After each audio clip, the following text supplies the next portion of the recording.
Trust. Oh.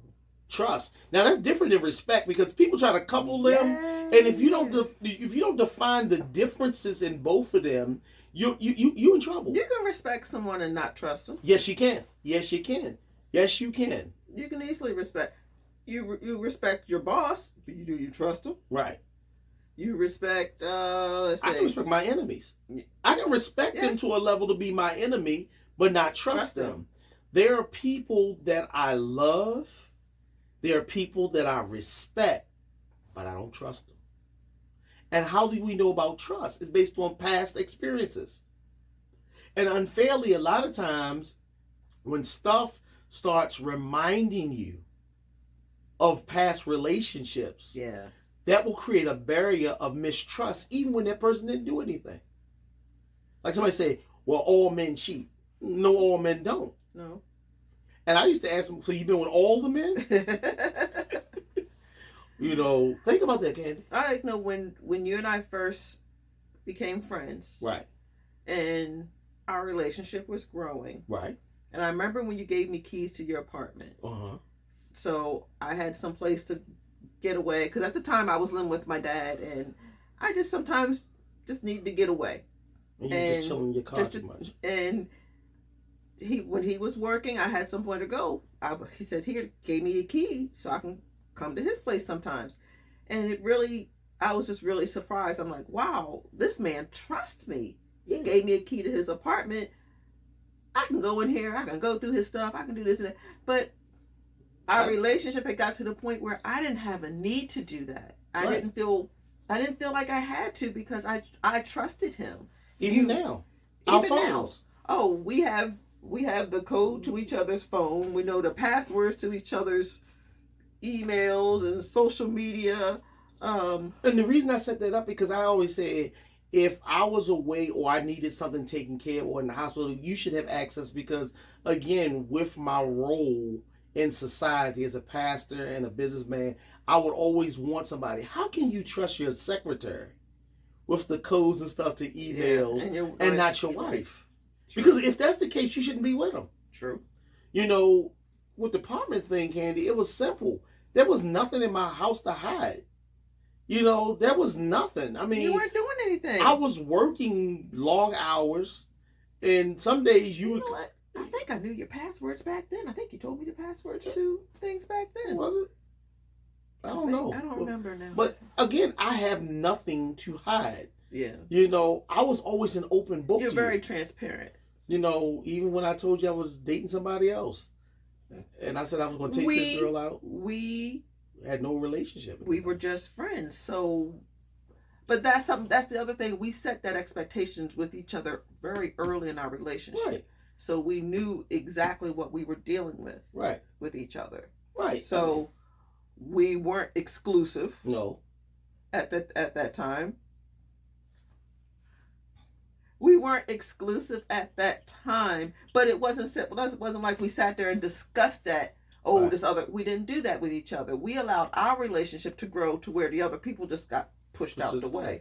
And then I made a statement, because I wanted you to know. I said, listen, you got 2 weeks to get rid of all the flies out your cabinet. Yeah. Before the exterminator comes. Yes, I remember that. And I mean, that's just being adult. Yeah. Because I know some guys took a fancy to you. I saw that New Year's Eve picture, and I said, I know she got a lot of admirers, but she wanted to get rid of it. Because once I made up my mind, the Lord is my shepherd. I know what I want. And I had to say, He has sent me. He has sent of me. Okay. Yeah. And it's just trust. I mean, trust is so important. There's not a bank account. I mean, we have a joint account. And we have our separate accounts. And I respect it, because guess what? If I love you, I should want the best for you.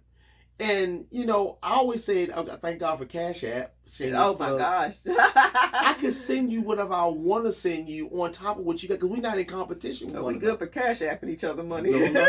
Hey, baby, send me 20. Hey, baby, I need 100. But that's because we trust one another. And I like I say, I'm not jealous because if you make more money than me, it don't even matter. Half the time, you don't even have to spend that money on nothing. I'll still do my job as a male. you as my spouse will refuse to let me struggle even though I'm doing the male thing, and you'll say, well, I took care of this, I took care of that, because we are in this together. Because again, before mentioned, we said we knew our roles, and I told you I saw my dad and mom, I saw my grandparents, so I patterned that to be the male provider. So my boys, so our children, because we got a 22-year-old, and 23.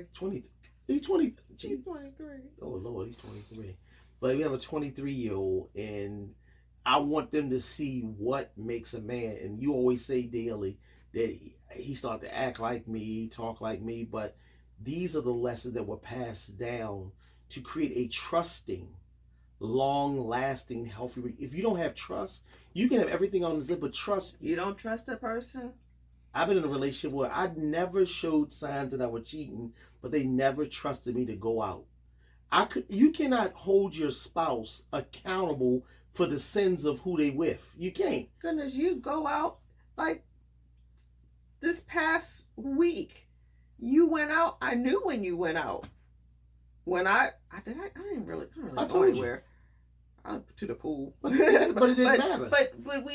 But that trust is there. Even when you went away to South Carolina for a weekend, yes. I knew you were out having fun with the guys and everything down there. But I don't. We just have that trust that it was just a lot. I never worried or concerned. Right.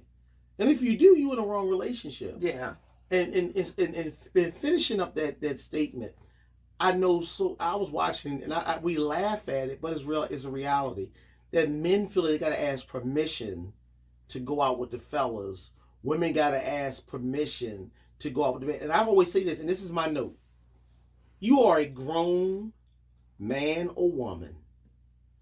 I always say, hey, babe, I want to go out. I'm going to go out with the fellas and everything. You got anything planned or somebody, just to make sure I'm not bumping heads. Yes. As an adult, you have a right to have a life outside of your relationship. But that's also respect. Right. You come to me and you say, hey, do you have anything going on in this date? I plan on going out. Right. Out of respect for my time. Right. And I do the same for you. If right. I have, hey, this came up, what do you have planned? Right. It's out of respect for your time. Mm-hmm. Because as an adult, you shouldn't have to. I don't care what kind of relationship. Beg somebody or lie to somebody to go out. That's freedom. That's freedom. I want you to, you need to get out and be around your fellas and have that male time. Because being up under me all the time, you need to. But some people go live like that and are miserable. And I'm telling y'all today that you have to develop trust. Don't allow someone else's insecurities to be your prison. Yeah, because I don't have to track your phone. You better see not. Where you're at all times. Shoot. That's the biggest turnoff to me. And I know too, as a woman, a man that's following her, because Kelly Price. I dealt with a very jealous person. Right. And it's just. But that song that Kelly Price and Stokely sing, "You're not my daddy, you my man. You're not my mama, you my girl." That's the truth. That's the truth.